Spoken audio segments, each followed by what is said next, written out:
Hello, pilots and aspiring pilots. Today I'm here to talk with you about FAA medical certificates, the different types and what they mean.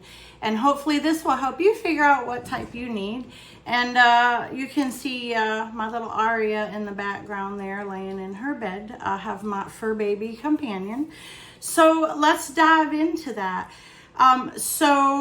The FAA is going to require most pilots to hold a medical certificate. When we get to the bottom, I'll talk about the most conditions that there are.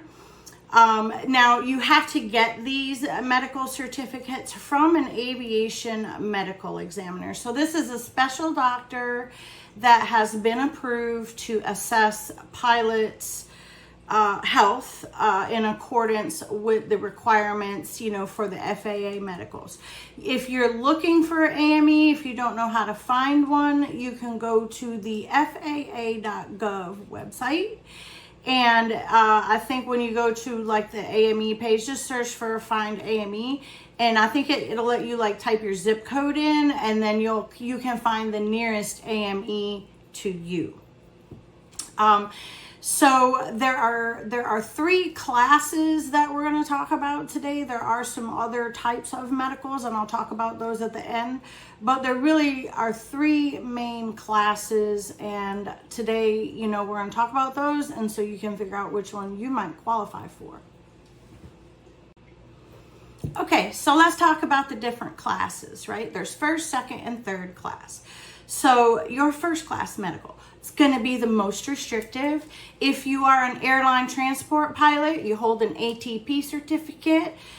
This is where your first class medical comes in. So if you're in training, don't worry about it. You'll get there. But you should have at least tried to get a first class medical when you started being a pilot to make sure you can qualify, because it is the most stringent of the three. So if you can pass the first class, then you don't have to worry about, the second or third passing those.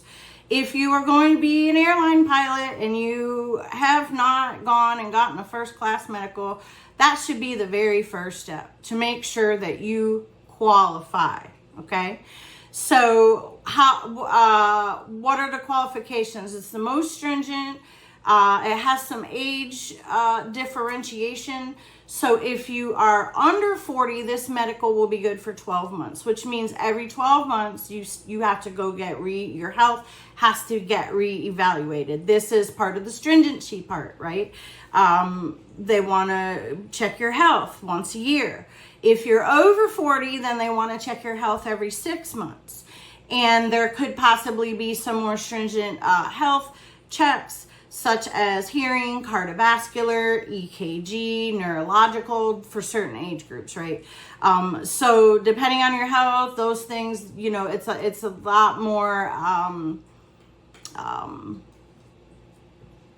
I was going to say invasive, but it's not, a lot more stringent tests. There's a lot more things that they look at, and the parameters are a lot more stringent. Now, I talked about the timeline for the medicals, right? So 12 months and 6 months. So if you get a first class, once it has lapsed as a first class, right, then it can still be valid for a second or third for the remainder of the time that those would be valid for, right? So it's still usable, but not maybe for the function that you're using it for if you're an airline pilot. All right, second class. So second class is going to be required for commercial pilots. If you're getting paid to fly, you've got to have a second class medical. There's a little exception with flight instruction, but we're not going to go there today. If you are PIC, you've got to have a second class medical.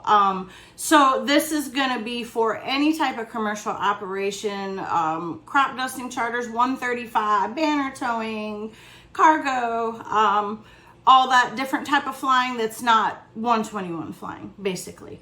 The second class is good for 12 months, regardless of age. So there's no special checks when you get older. And it's slightly less restrictive than the first class. And there are a lot of jobs that you can do. So if you don't qualify for a first class, but you can get a second class, there are still a ton of jobs that you can do on a second class. Okay, so don't let, if you don't qualify for a first class, kill your dreams. And then the third class. So third class medical certificate is really for general aviation pilots, recreational flying, that type of thing. Not for hire flying, basically. Private pilots, recreational pilots, student pilots. Now, this one is good for a little bit longer if you're young. So if you're under 40, it's good for 5 years or 60 months. And then if you're over 40, then it's good for 2 years or 24 months. It's the least restrictive, you know, kind of just looks at your general health, etc. So those are the three classes, right? So we have three classes of medical. But what if you can't get one of those three? What if you have a health condition that's a disqualifier? So there is something that you can apply for called a special issuance, and then they also have like medical deferrals. So those are a couple things that you can do to try to work with them to get a medical with your medical condition. So there is a possibility, you know, if somebody says, well, you have a medical condition that you can't get a medical. Well, if you want to try the special issuance route, I mean, if you're really bound to determine, I would say do it. It's a lengthy process. There's a lot of paperwork involved, detailed documentation. You may have to do additional medical evaluations, etc., etc. But you may be able to get your medical, and then it may just have an exception, you know, like if you're going to fly, you have to, you know, do this. And things like that. I think like people who have CPAPs and stuff have to get that, right? And it'll just say you have to be using your CPAP, you know, the nights before you fly or something like that. They'll put some verbiage in there. And then, so you, even though you have an initial condition that may be out of the gates a disqualifier, check into special issuance. You still might be able to get some. It just might take a long time. You know, the FAA can be a little slow with the paperwork. So be patient, but don't let it kill your dreams, right?